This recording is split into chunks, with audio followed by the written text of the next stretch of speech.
Oggi presenterò una serie di casi emblematici della città contemporanea in cui si evince la necessità di affrontare il tema in modo diverso da come si è affrontato in questi ultimi 10-15 anni.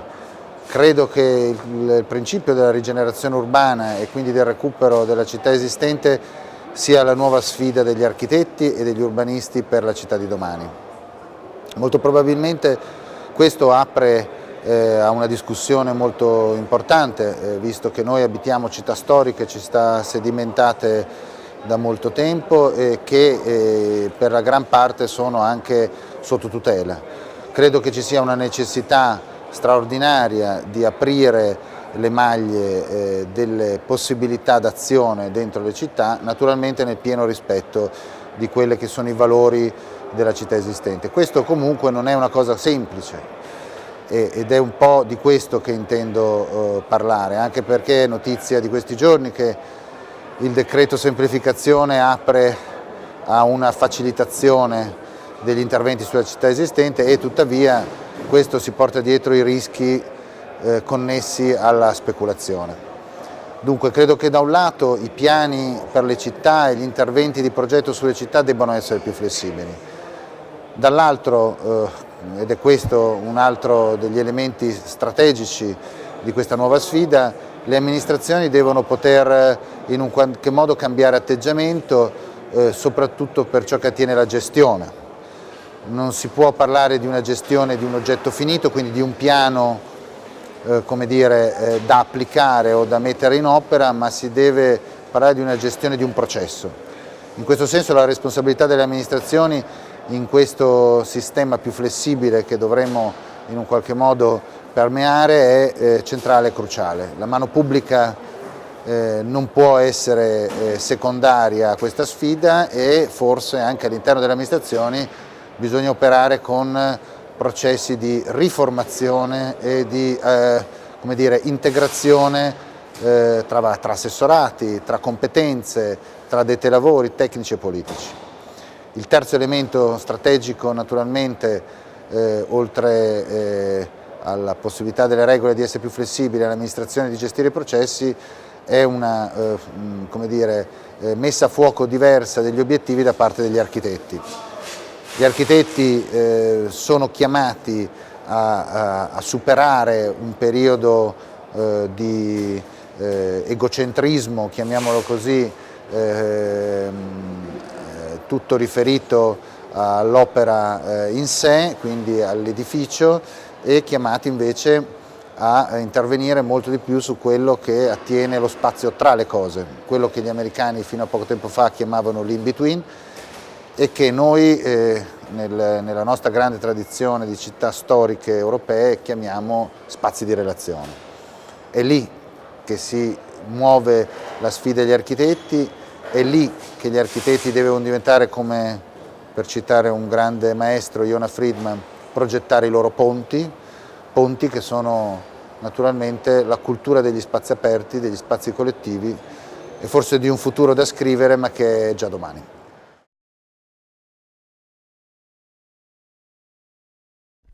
Buon pomeriggio a tutti. Devo dire che ho colto con piacere ed entusiasmo l'invito del gruppo più 39 per essere qui oggi a parlare un po' di città, anzi mi hanno raccomandato di parlare soprattutto di città e poco di architettura, anche se non è così facile distinguere le due cose, e cercherò oggi di dirvi un po' in modo semplice quello che penso, anche a valle di una serie di esperienze importanti che in questo momento che ho fatto insieme naturalmente al Consiglio nazionale. Giovanni ha citato le esperienze della Biennale Barbara Capocchin e Superurbano, insomma questo tema che è la rigenerazione urbana mi sta molto a cuore, per cui oggi non è altro che un passo successivo rispetto a quelli già fatti. Vi voglio parlare di tre cose. Prima, in questa intervista che mi è stata fatta volante alla domanda di cosa parlerai oggi, io ho detto di tre cose. regole, amministrazioni e architetti, apparentemente cose che sappiamo legate per questioni strettamente naturalmente tecniche, secondo me invece un legame oggi fortemente da mettere in discussione, che ha un'attinenza politica molto, molto pronunciata. Parlo di regole perché abbiamo la necessità di aprire le maglie della flessibilità e in un qualche modo far sì che la città sia meno vincolata a palinsesti precostituiti e invece molto più in grado di proporre work in progress, cambiamenti. Questo significa avere un impalcato di regole molto più flessibili, con alcune molto certe e altre in grado di essere discusse al momento. Non è una banalità. È una banalità se questa discussione la si fa da un punto di vista ideologico. Per uno come me, ma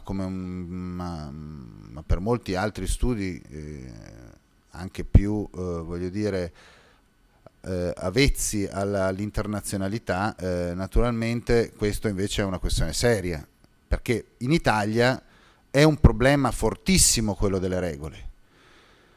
Chi viene a fare investimenti qui si pone 1000 dubbi prima di intervenire in questo paese. Perché? Perché ci sono tante regole, non si sa in quale si va a incappare e non si capisce bene in quanto tempo e quale può essere il risultato. Quindi la flessibilità delle regole. Questo implica però una questione sostanziale, la gestione amministrativa. Le nostre amministrazioni sono abituate in un qualche modo ad avere dei piani regolatori con norme molto precise e nel tempo ad attuare questi progetti, che quasi sempre si sono rivelati fallimentari, perché il mondo cambia, le esigenze e le necessità mutano e quindi tutto questo insieme di sogni e possibili attuazioni si rivelano fallimentari e controproducenti. Le innumerevoli varianti ai piani regolatori ne sono un'espressione ovvia. In un paese poi dove tante regole corrispondono a una modalità diciamo poco, come dire, normale, per usare un eufemismo tra virgolette, di prassi, sicuramente questo rapporto dialogico è ancora più forte. Quindi amministrazioni che vanno riformate, dove gli assessorati devono fondere le loro conoscenze, metterle a disposizione di un senso comune e in grado di gestire processi. Gestire processi vuol dire più responsabilità, naturalmente già ci sono, quasi sempre si rivelano responsabilità che cascano a valle di scelte politiche, che non è neanche giusto si piglino i dirigenti tecnici, e invece decisioni che dovrebbero alzare il livello dell'asticella e ottenere invece più la qualità delle scelte. Questa capacità di gestione non c'è. C'è una grande paura a parlare di gestione dei processi, perché naturalmente il rischio, quando ci sono regole più flessibili e incapacità di gestire queste regole flessibili, significa apertura al rischio della speculazione molto forte. Terzo elemento, gli architetti. E cosa si occupano gli architetti? Devo dire che Vittorio nella sua relazione ha detto due cose molto interessanti. Rimettere in gioco, ma mi pare che comunque anche nella descrizione dei progetti del primo intervento, quelli dello studio Libeskind, sia emersa questa questione, cioè rimettere in gioco le relazioni pubblico-privato in una città che si fa sempre più densa di recinti, chiusa e privata, e una capacità nel tempo di lavorare per invarianti. La città analogica non è altro che l'impronta di un percorso che si va sedimentando, che in un qualche modo non è mai uguale a se stesso, ma che cambia, muta, tenendo fissi dei valori. Se trasportiamo questo principio alla città contemporanea, cosa vuol dire? Signori, garantiamoci quelli che sono gli interessi pubblici, mettiamo il cuore oltre l'ostacolo e fissiamo quelle invarianti che garantiscono ai nostri figli e ai bambini di oggi una città democratica, collettiva, e lasciamo il più flessibile e permeabile possibile quello che sta a ridosso, cioè la città privata. Mischiamo quelle che sono condizioni ad uso privato con utilizzi pubblici e forse qui si può rendere più concreta questa immagine della città analogica. Di questo vi parlo e vi parlo a partire da queste 3 esperienze. Fare clic per aggiungere note, no? Là? Qui?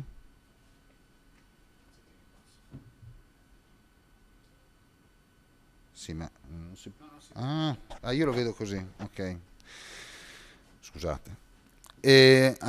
Questa relazione parte da queste 3 esperienze importanti: la Biennale Barbara Capocchin con l'allestimento che abbiamo fatto insieme a Michele De Lucchi, il Consiglio nazionale che lancia questo manifesto che si chiama Riuso, che è Rigenerazione Urbana Sostenibile, l'acronimo di Rigenerazione Urbana Sostenibile, e questo libro che ritengo importante non tanto nella veste di libro internazionale, ma per i contenuti che tratta, cioè Master Planning Futures, che è un libro curato da questa critica assieme a Lucy Bulevan, che arriva in modo molto provocatorio, ha posto la domanda che poi già Rem Koolhaas qualche mese prima aveva lanciato: se il master plan nella concezione anglosassone e trasportata alla nostra cultura italiana, cioè la pianificazione, ha ancora senso di esistere o meno in un'epoca appunto dove tutto è molto difficile da rendere attuale. Questo enunciato, che a mio avviso è straordinario, di questo scrittore scomparso da pochissimo, Joël Saramago, La città è domani, mi piace come inizio di questa relazione, perché ci dice una cosa fondamentale: forse dovrebbero essere i bambini a progettare le città e non gli adulti. Non voglio essere renziano in questo momento, ma credo veramente importante lanciare questo messaggio, cioè noi progettiamo delle cose che comunque si misurano con un tempo medio-lungo, e questo vuol dire molto nell'impalcato di ciò che è invariante e di ciò che è variabile. Vi faccio però anche un'altra provocazione. Questo non vi ho detto che non vi mostro progetti di cui ci stiamo occupando. C'avevo uno scarto di... però in realtà vi mostro questo un esempio. Stiamo lavorando a questa rigenerazione, a questa ristrutturazione di un palazzo storico milanese classico, la sede centrale di Unicredit, e in questo lavoro naturalmente cosa c'è la necessità? Non c'è tanto la necessità di reinventarsi una forma, aggiungere volumetrie, ma c'è la necessità di intervenire sull'oggetto esistente, quello che sarà la pratica che per l'80% investirà il ruolo degli architetti nei prossimi anni. Beh, voi sapete che il 70% degli edifici di cui noi ci dovremmo occupare non ha un archivio storico, un archivio di cementi armati, di titoli edilizi, di disegni semplicemente in grado di essere a supporto della riprogettazione. Voi immaginate che noi stiamo lanciando un proclama fortissimo, si va poi agli enti pubblici e non si trova nulla e nessuno si piglia le responsabilità. Quindi, primo grande tema, vogliamo occuparci di... Io non ci capisco niente con questa roba prima, dopo. Non si può vedere la stessa cosa che vedo qua? Vabbè, io vedo questo. Okay. Non si può vedere la stessa cosa.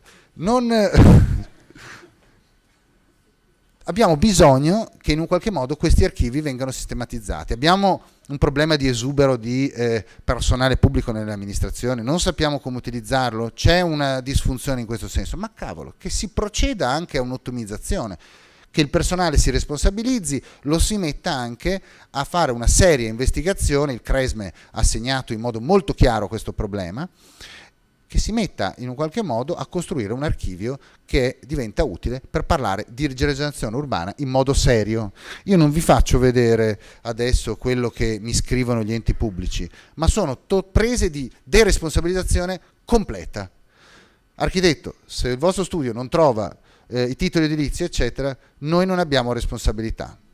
Questo è un punto di cui tener conto. Sostenibilità, torniamo al tema più alto, no? Anche se purtroppo questo è un tema spesso come dire, appiccicato alle questioni energetiche, appiccicato naturalmente alla necessità delle forniture edili di mutare nel tempo e di adattarsi a questo principio. Però la sostenibilità, mi piace l'ultima frase di questo delegato africano dell'ONU che io ripropongo spesso, è una cosa molto più semplice ma molto più importante. Lui definisce la sostenibilità abbastanza per tutti, per sempre, meraviglioso.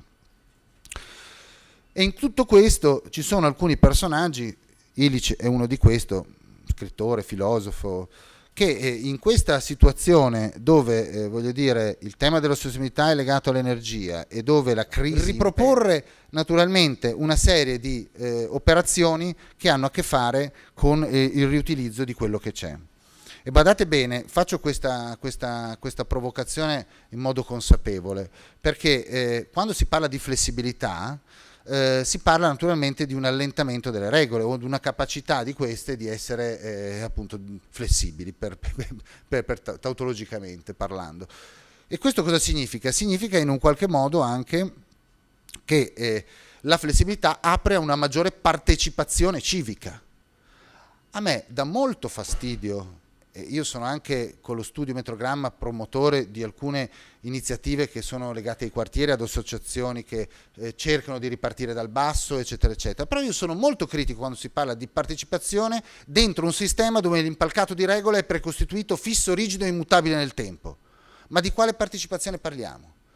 Se poi tutto questo si scontra con la burocrazia delle amministrazioni. Quando un'associazione di cittadini propone di assumersi la responsabilità perché è tutelato male un giardino o perché non è in un qualche modo qualitativamente un servizio di buona fattura e l'amministrazione dice non è possibile, addirittura scattano le denunce, questo non si può dire un'operazione di sinergia, partecipazione, governo che propositiva, è un blocco stantio. Allora, questa flessibilità apre una partecipazione operativa. Vuol dire che i cataloghi dei servizi dei nostri piani devono prevedere delle cose essenziali che si misurano sulle quantità delle dimensioni dei piani e devono poter essere molto aperte ad accettare anno per anno, in sede di bilancio, in sede di quello che volete, le richieste dei cittadini, i bisogni dei cittadini, da associazioni, eccetera. Questo è straordinariamente importante. In questo contesto si inseriscono queste provocazioni della disoccupazione creativa, dove si riutilizzano, in questo caso edifici, addirittura carrozze, dove alcuni negozi diventano come questo di Utrofia, una farm shop, e dove dentro si vanno a coltivare. Questi sono naturalmente come dire, possibilità che l'amministrazione dà attraverso il consenso di alcuni privati a dei cittadini che in quel momento, voglio dire, hanno delle proposte e che in un qualche modo le devono esercitare. Questi sono tutti esempi legati a questo tema e alla potenzialità che la città ci offre e che noi non possiamo come cittadini utilizzare e che in un qualche modo l'amministrazione, per come è costruita, ha molta difficoltà a concedere. Jangel, che è questo straordinario personaggio che è un po' la mano creativa di Copenaghen in questi ultimi anni e che come quasi nessun altro forse ha parlato della città lenta, della città ridisegnata intorno all'uomo, dice che la scala delle persone è quella che permette di toccare la città e degli edifici, quella che conta per la qualità urbana. Una buona architettura non è una bella forma, ma l'interazione tra vita e forma. Mettiamocelo in testa. Mettiamocelo in testa. Non abbiamo criteri, come dire, linguistici, stilemici per dare un giudizio sull'architettura contemporanea. Ripartiamo da zero. Giudichiamo le architetture per quello che sono in grado di lasciare sul terreno in modo concreto. Per la Instant City, per citare Archigram, che in un qualche modo deposita un qualcosa di nuovo sul territorio, per questa interazione con la vita, con l'uomo. Quando si parla poi di vita, si parla di usi soprattutto collettivi della città. Quando io vado in una nuova città che non ho mai visitato e torno indietro, come tutti voi, non perché faccio l'architetto di Metrogramma, torno con chissà quale interazione di diapositive o di fotografie, torno con dei giudizi semplici. Racconto alla mia mamma, al mio papà, ai miei amici che non si occupano di architettura, che fanno tutt'altro, quanto è bella Barcellona perché si gira in modo straordinario per le Ramblas, quanto è bella New York perché nonostante la densità è una città molto umana, quanto è bella una città perché noi giudichiamo le città a partire dall'uso collettivo. Questo ci dice una cosa straordinaria.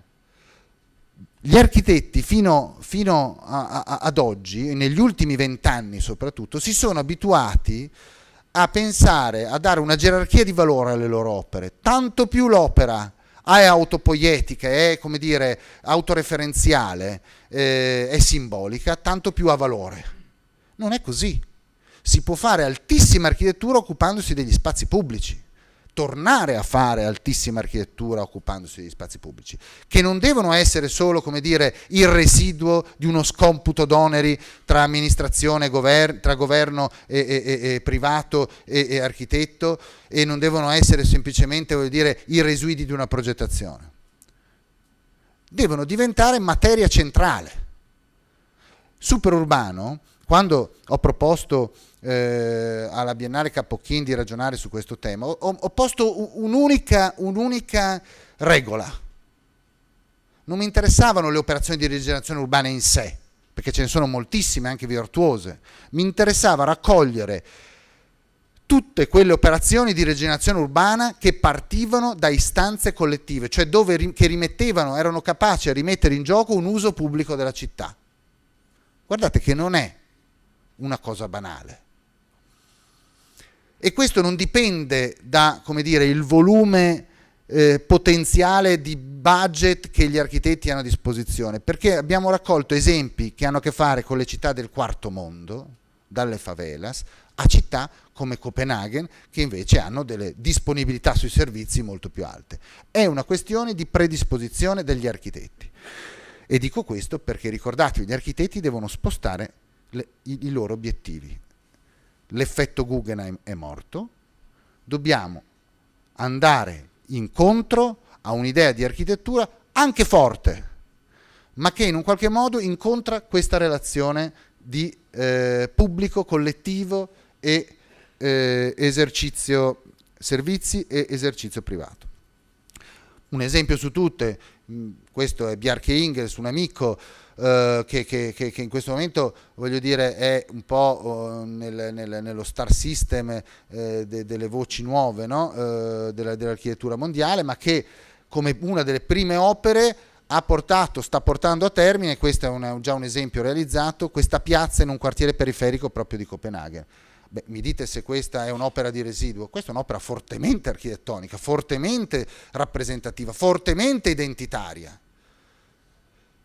Tutti quei concetti che si possono mettere dentro un edificio, essendo un quartiere multietnico, con caratteristiche, sono state racchiuse in questo lavoro, dove i cartelli dei paesi di provenienza sono stati riportati come arredo urbano, dove il tema dei colori ha a che fare naturalmente con la natura dei paesi, anche col calore dei paesi di provenienza. C'è tutto un gioco, quindi si può fare della forte architettura. Beh, poi lo sappiamo, voglio dire, non mi pare che un'opera come le Ramblas non si possa dire una grande opera di architettura contemporanea, ma così come però bisogna anche iniziare a ragionare sul fatto che noi abbiamo degli edifici storici. Stavo dicendo poc'anzi che il tema delle regole è all'ordine del giorno molto importante. Faccio un inciso, è notizia di questi giorni, anzi di oggi sui giornali, che il decreto semplificazione avanza questa proposta sulla natura anche dei luoghi in salvaguardia e sotto tutela, cioè cercare di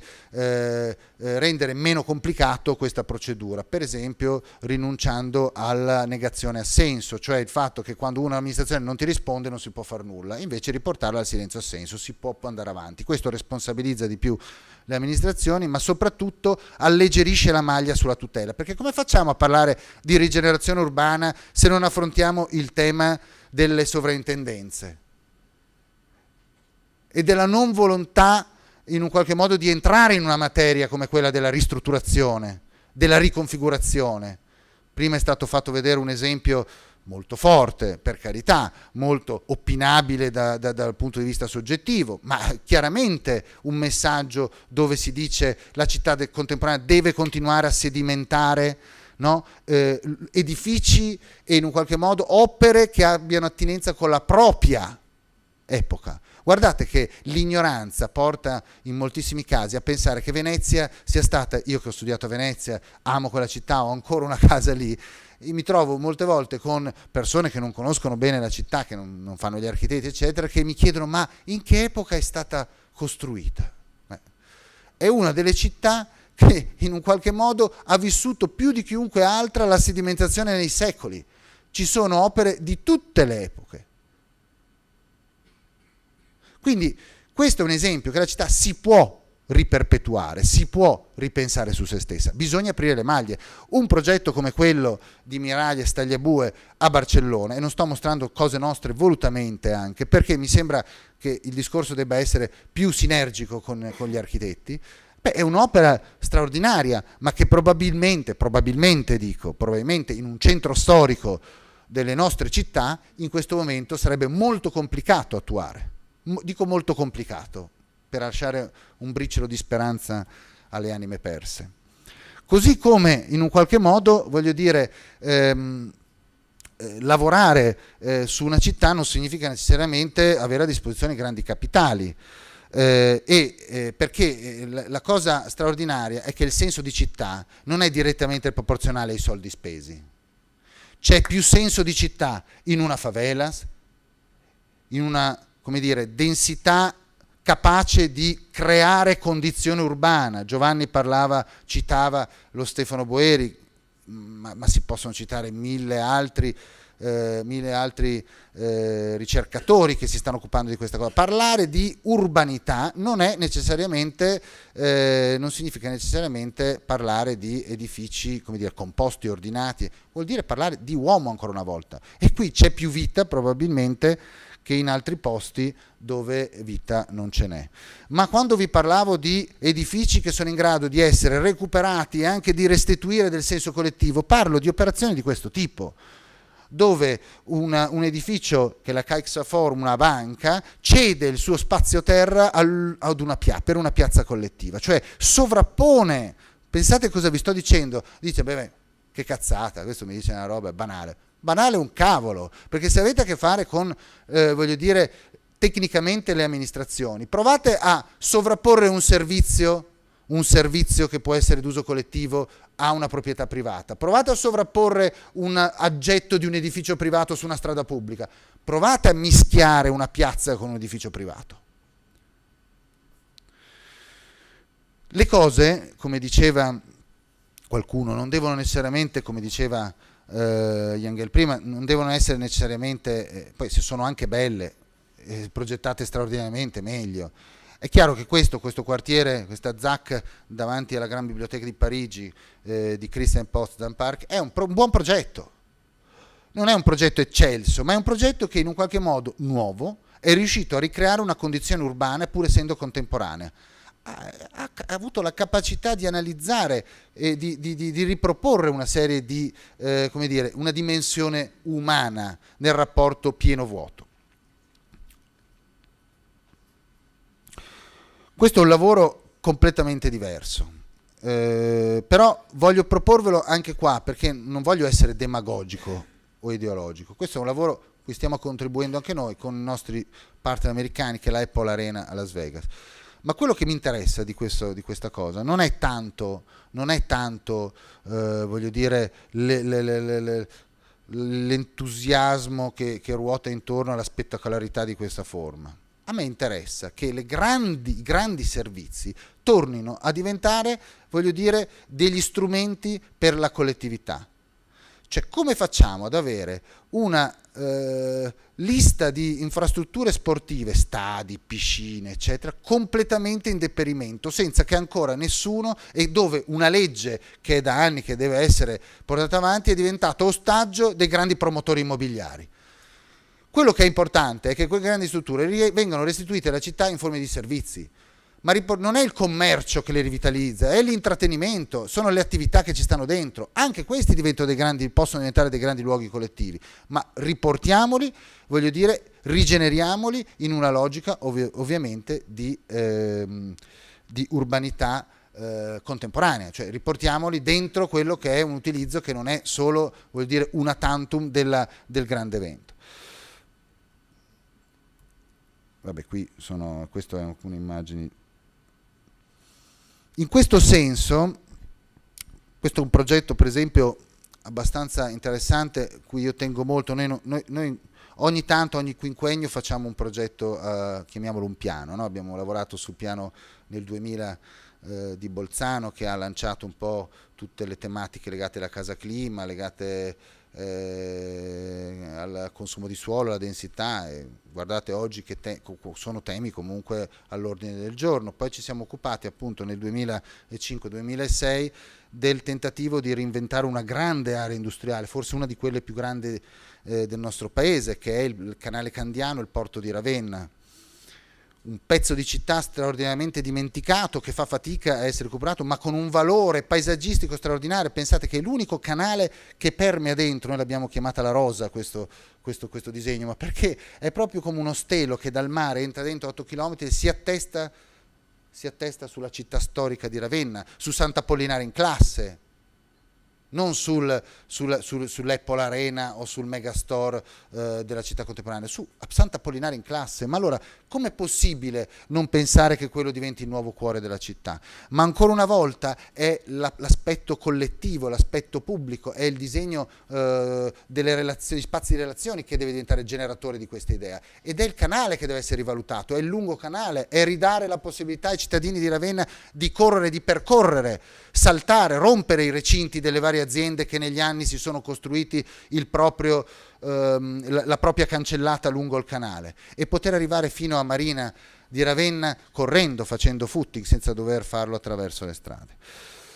A ridosso di quello poi noi stiamo lavorando al recupero della sede della CMC, di questa grande cooperativa che si sta occupando anche delle opere di urbanizzazione di Expo, gli stiamo facendo l'headquarter, che parte da un luogo, loro fanno cementi, e il tentativo è dare l'esempio, iniziare. C'è anche un'opera di Cino Zucchi per l'azienda subito vicino, ma è il tentativo di ripartire, e nelle prescrizioni di questi lavori c'è il recupero proprio dell'affaccio sul canale. E il piano propone come invariante proprio questa ortogonalità verso il canale, cioè la possibilità della città di penetrare e di arrivare lungo questo asse candiano. Qui vedete il recupero del canale.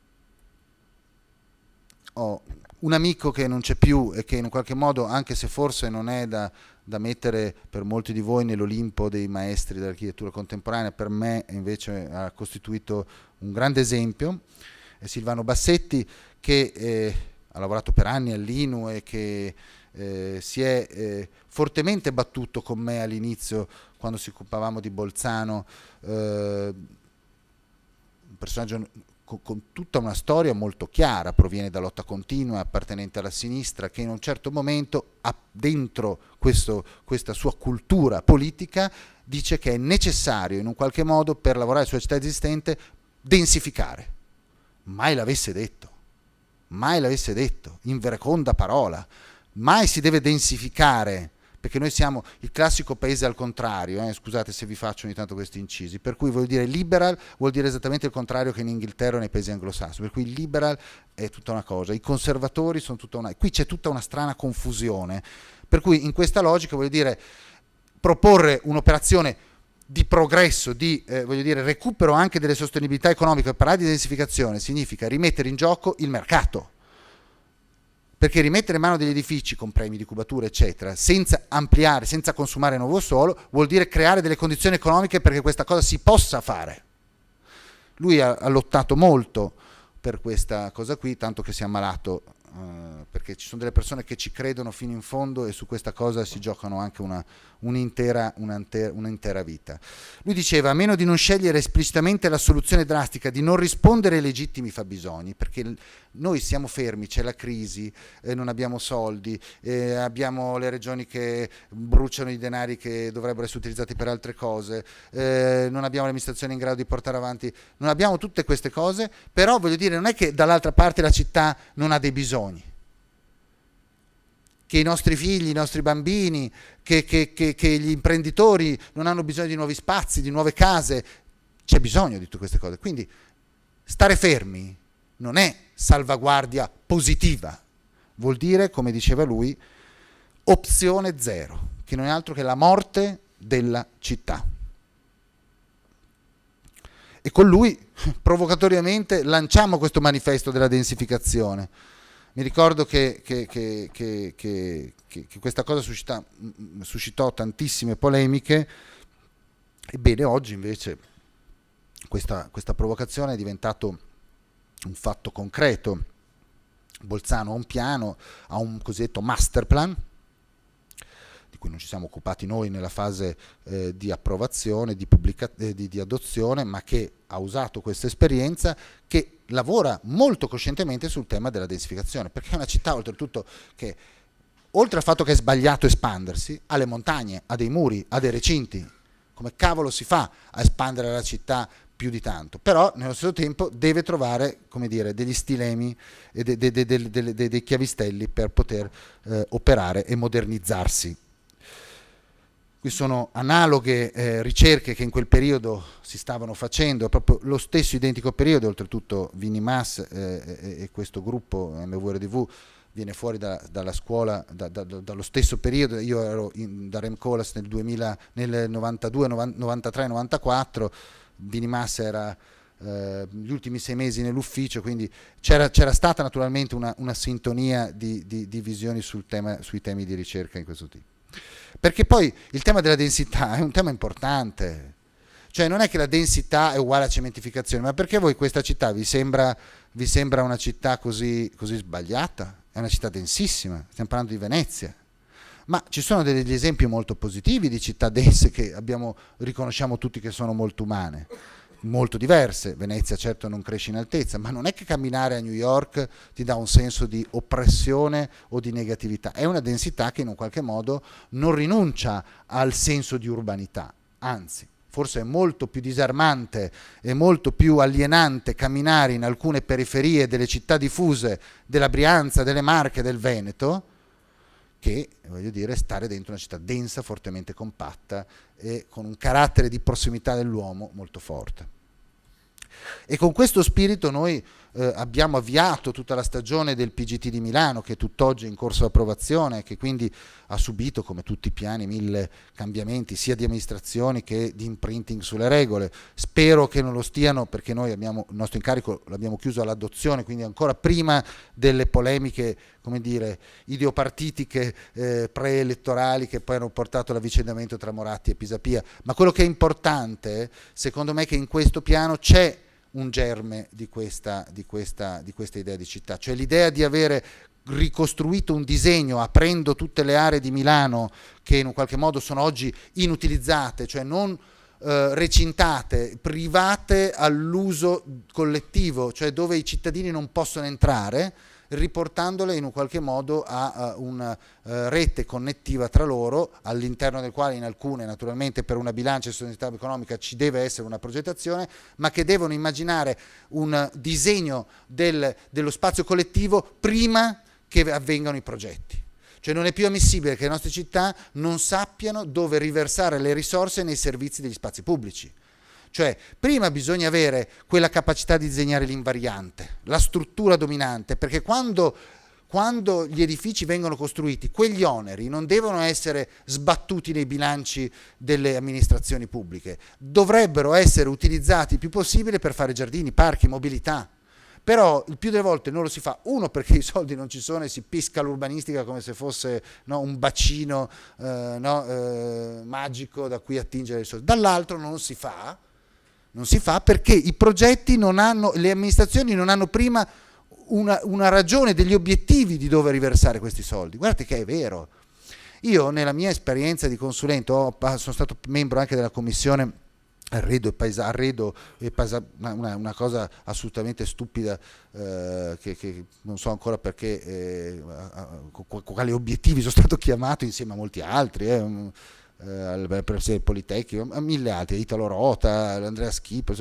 Dovevamo in qualche modo capire quali erano le soluzioni più intelligenti per lo spazio pubblico, l'arredo, eccetera. Ci siamo trovati di fronte a migliaia di progetti con opere a scomputo totalmente inutili, che sono già pagate, e poi ci diciamo come buttiamo i soldi, già pagate, ma io vi parlo di ciclabili che girano intorno a un monumento, ok? Parlo di cose di questo tipo qua. Quindi avere prima una ragione importante per capire come portare avanti i processi, secondo me è un passo sostanziale. Cerco di andare più veloce, e questo era un disegno in senso pubblico. Abbiamo poi un aspetto fondamentale che sono le tecnologie. Ditemi se stringo un pochino. Però la tecnologia non è la soluzione di tutti i mali della città.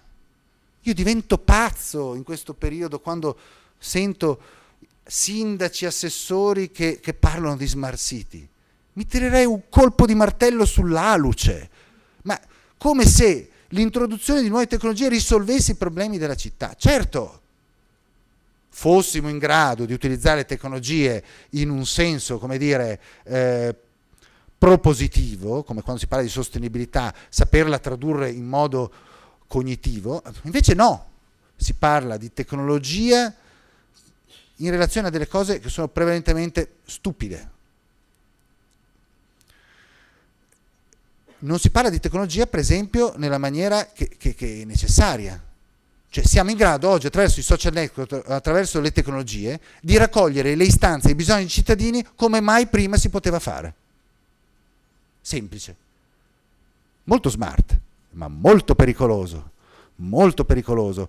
Provate a immaginare cosa vuol dire in termini di responsabilità politica questa sfaccettatura della Smart City. Vuol dire che gli amministratori pubblici e tutti coloro che in un qualche modo hanno delle responsabilità politiche e hanno fatto degli annunci, dei proclami elettorali, di fronte a questa cosa sono sotto l'occhio del ciclone, e il ciclone sono i cittadini, perché i cittadini possono misurare questo rapporto B2B in modo molto smart, e i politici, gli amministratori possono essere giudicati in modo molto facile. E ricordatevi quello che vi ho detto prima, i cataloghi dei servizi. Non possiamo fare dei piani dei servizi completamente definitivi per i prossimi 20 anni. Dobbiamo fare dei piani dei servizi con delle invarianti forti, con un catalogo aperto, incrementale, in grado ogni anno di essere, voglio dire, arricchito anche sotto forme differenti, sussidiarietà, rapporti pubblici-privati, dai cittadini che danno le loro indicazioni. Ma questa cosa la possiamo fare ancora meglio se si mettono in rete i cittadini e se questi bisogni vengono monitorati a livello collettivo. In questo senso trovo che la frase di Jobs sia straordinaria, cioè tutti lo considerano l'uomo delle tecnologie, in realtà è un grande umanista nella sua ispirazione, come dire, progettuale, perché è proprio il connubio tra tecnologia e discipline umane, umanistiche, che crea quel progresso che è necessario. E questo può essere un pochino così un po' retorico, questa affermazione, ma guardate bene, pensate bene a quello che sta accadendo e capirete che forse non è così retorico e che va detto. E quindi in questo senso le sfide strategiche devono passare in questo senso. Questo è un lavoro attraverso di Carlo Ratti e dell'MIT proprio sulla città sensibile, e questo è la capacità delle nuove tecnologie di intercettare i bisogni, i difetti, insomma di essere in grado di monitorare, di fare moderazione dei bisogni in modo molto, come dire, istantaneo. Tanto istantaneo che, e questo la propongo ogni tanto, in questo terremoto purtroppo disastroso, le nuove tecnologie, il fatto che i giornalisti arrivassero sui luoghi e postassero delle foto chiaramente georeferenziate, faceva addirittura in modo che i soccorsi arrivassero prima che i protocolli della Croce Rossa. Quindi nuove tecnologie, se usate con i criteri giusti, naturalmente sono delle condizioni positive, ma non va ridotto questo pensiero alle sole tecnologie, perché torniamo all'epoca dei metabolisti, capito? Torniamo all'epoca in cui il futuro tutto era possibile, e non è così. Ci vogliono le idee, ci vogliono ancora i progetti dietro queste tecnologie. No, perché molte amministrazioni rinunciano adesso anche ai progetti, perché tanto ci sono le tecnologie. Per cui i temi sono questi. Questo è un lavoro fatto con alcune società che non sono di architettura, sono media con cui noi abbiamo collaborato, proprio per costruire delle piattaforme sui bisogni, i servizi, eccetera. Sulle regioni, pensate agli sprechi sul territorio perché manca sinergia tra compartimenti istituzionali, ma adesso non entro in questo caso. Quest'uomo straordinario, chiudo con questa fotografia, avrei da dire ancora molte cose, ma mi fermo qua e mi sembra che sia giusto così, che per molti anni è stato bistrattato, perché di lui si è detto era un bizzarro sognatore, faceva questi disegni elementari che avevano in qualche modo delle somiglianze con i disegni modernisti Le Corbusier, ma in realtà era un mediocre, era uno che produceva dei pensieri sulla città molto poco, come dire, realizzabili. Eppure lui aveva scritto un libro straordinario che era Utopie realizzabili, di cui vi leggo solo una delle cose che segna il manifesto di questo libro. Credere in un'utopia ed essere contemporaneamente realisti non è una contraddizione. Un'utopia è per eccellenza realizzabile, è quello che diceva lui. Non a caso ho messo poi questa immagine che chiude un po' la mia relazione di oggi, che è una delle strutture spaziali di Yona Friedman. È un progetto di ponte abitato, perché le utopie probabilmente di cui dobbiamo occuparci oggi sono queste, sono le idee capaci di tornare a mettere in discussione le differenze. Fino adesso abbiamo parlato di spazi pubblici e di spazi collettivi, ma torniamo anche a parlare di spazi che mettono insieme differenze, perché le nostre città, da grandi, come dire, contenitori omologanti, e attenzione perché la smart city, se vissuta in questo termine, è un mito omologante che annulla le differenze, un po' come i grandi miti moderni, però stiamo parlando di spazi pubblici, stiamo parlando di caratterizzazione, di identità. L'estremo opposto è la città e i territori che si chiudono in grandi differenze, no? Quasi, se vogliamo usare una metafora politica, l'iperfederalizzazione dell'Italia, dei paesi, dei territori, quindi le città che vivono solo di quartieri, ma tra queste cose gli spazi di relazione hanno bisogno di ponti. E allora passo in più agli spazi pubblici. Io credo che l'architetto di domani, oltre a saperli fare gli spazi pubblici, a tornare a fare edifici in grado di essere al servizio, anche se privati, di una collettività, devono essere progettisti di ponti. Mi piace chiudere con quest'idea che noi torniamo quasi nel mito dell'ingegneria tradizionale, la cultura ottocentesca, ad avere un compito straordinario di infrastrutturare la città attraverso ponti che sono utopie, progetti e capacità di ritornare a creare spazi di relazione. Grazie.